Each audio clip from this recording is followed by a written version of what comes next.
giorni. E allora mi viene una domanda a trabocchetto. Mi chiedo se il ruolo della cattiva della storia potrebbe essere uno di quei ruoli che tu faresti. Come? Siccome ti dicevo sono nata per Halloween e delle volte mio marito diceva chissà perché, potrei fare la, non so, Cruella de Mon, potrei fare qualsiasi cattiva. Quindi anche un po' folle in realtà. Come?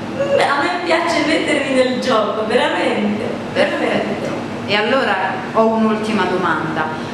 Qual è il tuo più grande sogno?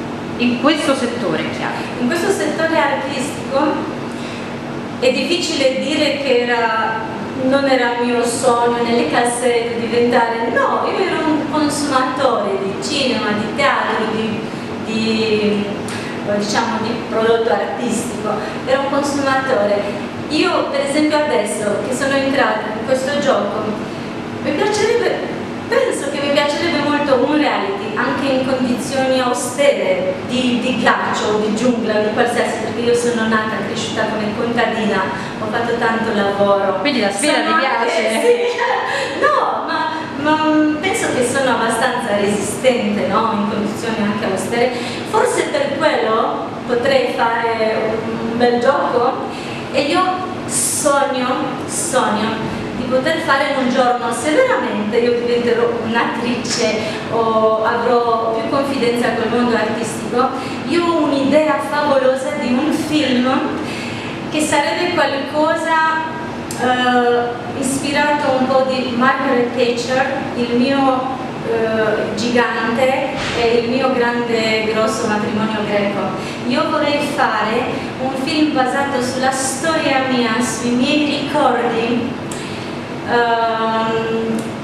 però all'età, siccome sono infermiera, lavoro con tante persone affette da demenza Alzheimer, l'idea del film sarebbe quello che io all'età vecchia, il mio personaggio anziano all'inizio colpito, diciamo, nelle prime fasi della malattia di Alzheimer, ha dei flash della sua memoria, una volta da piccola infanzia, una volta da adolescenza, una volta momenti attuali o ricordi ripercorrere.